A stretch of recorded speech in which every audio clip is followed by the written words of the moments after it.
అంటే ఏం చేయాలంటే నేను చెప్తాను. ఒక 5 విషయాలు చేస్తారా పిల్లలు? బ్రెయిన్ పవర్ పెరగాలంటే ఓకే. మొదట మీరు చేయాల్సింది రోజు 21 గుంజీలు తీయాలి. సిటప్స్ ఎన్ని తీయాలరా? 21. వినాయక చవితికి ఎన్ని తీస్తావు గుంజీలు? వినాయక చవితి ఇప్పుడు ఎన్ని తీస్తావు? 3 5 3. వినాయక చవితి అప్పుడు చూడండి, పిల్లలందరూ 3 గుంజీలు తీస్తారు. దాంతోపాటు ఏం చేస్తారంటే టఫ్ సబ్జెక్ట్ టెక్స్ట్ బుక్ వినాయకుడి ముందు పెడతారు. మ్యాథ్స్ టఫ్ ఉంటే మ్యాథ్స్ పుస్తకం, సైన్స్ టఫ్ ఉంటే సైన్స్ పుస్తకం చెప్పి వినాయకుడికి లంచం పెట్టి 3 గుంజీలు. నేను 3 గుంజీలు తీస్తున్నాను, నువ్వు ఈ మ్యాథ్స్ అంతా రాత్రి అంతా చదివి ఆ మ్యాథ్స్ అంతా నాకు నా బుర్రలో పెట్టు అని వినాయకుడికి మనం కోరుకుంటుంటారు పిల్లలు. దానికోసం రోజుకు ఆ ఒక్కరోజే 3 గుంజీలు తీస్తాం. కానీ నేనేం చెప్పాను, ప్రతిరోజు 21 సిటప్స్ చేస్తే మీ బ్రెయిన్ బ్రహ్మాండంగా పనిచేస్తుంది. నేను రోజు 21 గుంజీలు తీస్తాను.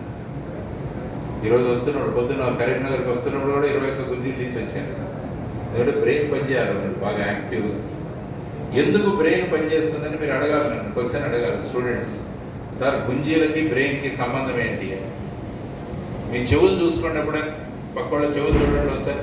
ఎట్లుంటుంది చెవి? అమ్మ కడుపులో పడుకునే బిడ్డలాగా ఉంటుంది చెవి. తెలిసింది కదా? అమ్మ కడుపులో మీకు బయాలజీలో ఇస్తారు. ఇందులో ఇది చూస్తే చెవి అమ్మ కడుపులో పడుకునే బిడ్డలాగా ఉంటుంది. ఇది తల. ఈ తలను ప్రెషరైజ్ చేస్తే రోజు మన బ్రెయిన్ యాక్టివేట్ అవుతుంది. ఇది థియరీ. సౌత్ కొరియా అనే దేశంలో పిల్లలు రోజు 21 గుంజీలు తీస్తారు. సౌత్ కొరియా అనే చిన్న దేశం. వాళ్ళు ఏమేమి కనిపెట్టారు సౌత్ కొరియా వాళ్ళు? Kia Motors. కియా కార్లు కనపడతాయి కదా, ఇవన్నీ కూడా సౌత్ కొరియా నుంచి వస్తాయి. హుండై కార్లు ఇవన్నీ కూడా సౌత్ కొరియాలోనే తయారవుతాయి. మీరు యూజ్ చేసే శాంసంగ్ మొబైల్స్, శాంసంగ్ టీవీ ఇవన్నీ ఎక్కడి నుంచి వస్తాయి? సౌత్ కొరియా నుంచి వస్తాయి. మీరు వాడుకునే ఎల్జీ కంపెనీ వాషింగ్ మెషిన్లు ఇవన్నీ కూడా ఎక్కడి నుంచి వస్తాయి? సౌత్ కొరియా నుంచి వస్తాయి.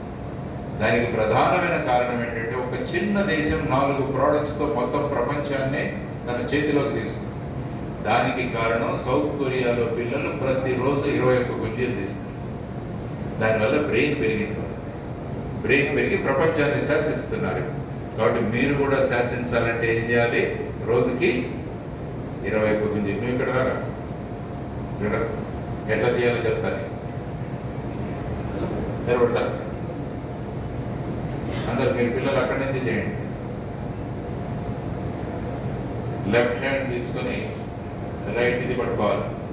రైట్ హ్యాండ్ తీసుకొని లెఫ్ట్ చెవి పట్టుకోవాలి. రైట్ హ్యాండ్ పైన ఉండాలి, లెఫ్ట్ హ్యాండ్ కింద ఉండాలి. చేయండి, చేయించండి. ఏం సిగ్గుపడాల్సిన విషయం కాదు. మీ బ్రెయిన్ పనిచేయడానికి. ఉల్టాలు అదే పైన, రైట్ హ్యాండ్ పైన పెట్టు. రైట్ హ్యాండ్ పైన ఉండాలా, లెఫ్ట్ హ్యాండ్ కింద ఉండాలి. అది కింద రావాలమ్మా. కుడి చేయి పైన ఉండాలి. ఉల్టా ఇది రైట్. అది చేయరా, వెరీ గుడ్. ఇది చేసి 21 సిటప్స్ ఇప్పుడు ఏం పర్లేదు చెయ్యి. బాగా దీన్ని పట్టుకోవాలి. దీని మీద ప్రెషర్ పెట్టాలి, లోపు మీద దీని మీద బాగా ప్రెషర్ పెట్టాలి. Okay right, thank you. So ఈ విధంగా 21 సిటప్స్ చేయండి. మీ బ్రెయిన్ ఒక సంవత్సరం నెల తర్వాత మళ్ళా వస్తాను, నేను మళ్ళా కలుగుతాను, మీకే తెలుస్తుంది. రెండవది మీరు చేయాల్సింది, రెండవది వినండి పిల్లలు, కూర్చోరా. Very good. రెండవది మీరు చేయాల్సింది 100 to 1 కౌంట్ చేయాలి. 1 to 100 కౌంట్ చేయడం కాదు, 100 to 1 కౌంట్ చేయాలి. 1 to 100 పడుకున్నప్పుడు కూడా లేకపోతే కౌంట్ చేసేస్తారు ఈజీగా. 100 to 1 చేయండి. బుర్ర వాడాలి, మళ్ళా బ్రెయిన్ పనిచేస్తుంది. సో రెండవది 100 to 1. మూడవది జడ్ నుంచి ఏ వరకు చదవాలి. ఏ టు జెడ్ కాదు. ఏ టు జెడ్ చాలా సులభం చదివి. ఏమైంది, పడుకున్నా కూడా ఏబిసిడి చెప్పేస్తారు మీరు ఈజీగా. అదే జెడ్ నుంచి చెప్పండి, ZYXW కొంత బ్రెయిన్ మళ్ళా పనిచేస్తుంది. నాలుగవది మీరు చేయాల్సింది రోజు ఒక సుడోకు సాల్వ్ చేయాలి. సుడోకు వస్తుంది కదా టేబుల్, 1 నుంచి 9 వరకు ఉంటుంది. ఆ టేబుల్ ఫిల్ చేయాలి. ఐదవది మీరు చేయాల్సింది రోజు ఒక పజిల్ సాల్వ్ చేయాలి. ఏదో ఒక పజిల్ పేపర్లో వస్తుంది. 2 బొమ్మలు ఇస్తారు. 2 బొమ్మలు ఇచ్చి తేడాలు ఏంటి అని అడుగుతారు. ఒక చిలక ఉంటుంది, ఇంకో బొమ్మలో చిలక ఉండదు.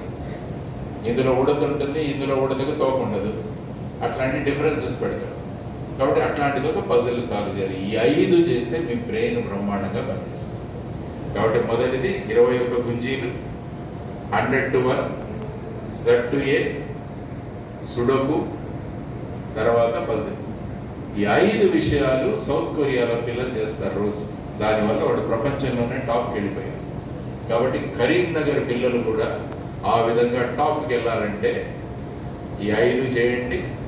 ఆ తర్వాత మీకు ఎగ్జామ్ ఎట్లుంటుందో తెలుసుకోవడానికి ఫౌండేషన్ కోర్సులో మీరు తీసుకోండి. మీరు ఆలోచించి దానివల్ల మీరు మంచి ర్యాంకులతో వస్తారు.